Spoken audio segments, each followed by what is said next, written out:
Hello, I'm Lynn Finch with another weekly episode of the No-Cash Allowance. At a financial literacy conference, experts were asked how to improve financial literacy levels for people of all ages. They identified one thing. It's a four-letter word: math. A study published in November 2021 found that people who are better at math make more money and are more satisfied with their lives than people who aren't as mathematically talented. You can teach your kids money math at your kitchen table, starting as when they're preschoolers. You can use hands-on activities to reinforce counting and math skills. They will be way ahead of the game before they start school because Common Core math standards put first exposure of money in second grade. Your kids can be way ahead of that.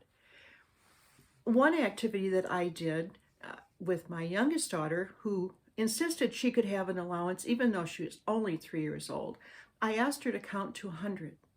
Well, she came back the next day and she counted to 100.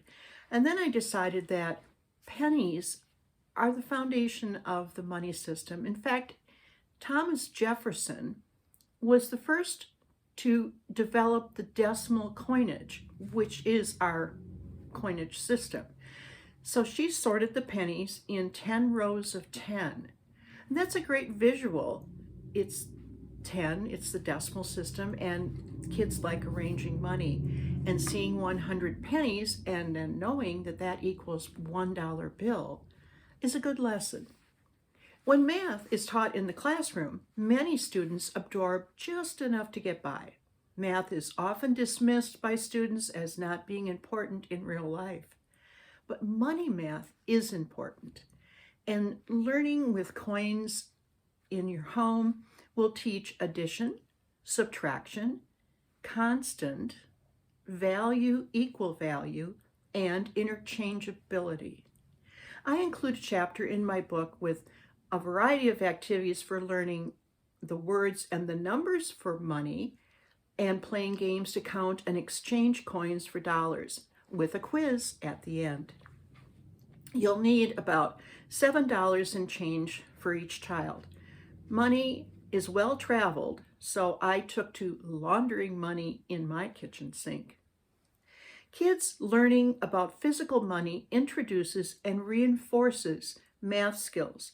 Playing with real money provides pattern recognition and makes math concrete and makes the numbers in the account mean something. Did you know that there are 242 ways to make change for $1 using pennies, nickels, dimes, quarters, and dollar coins? By learning to associate the number with the physical coin, kids get the message that money is a number, regardless of the size or the look of the coin. With paper currency, bills are all the same size, but we distinguish them by looking at the portrait or the number that tells us the value of that bill.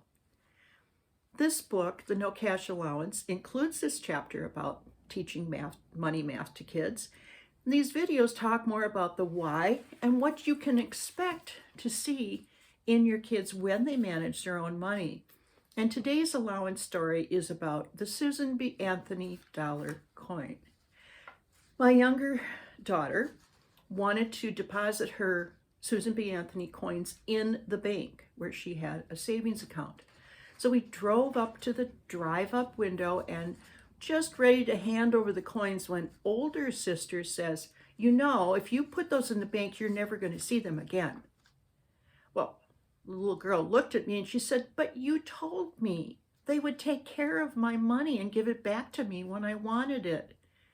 Oops, I had forgotten to tell her that they would take her money and they would give her money back of an equal value, but not the exact same coins.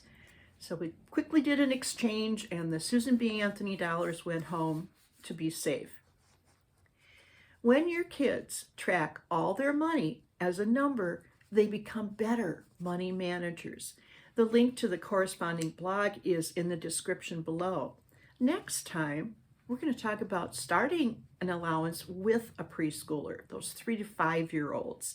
Thanks for listening.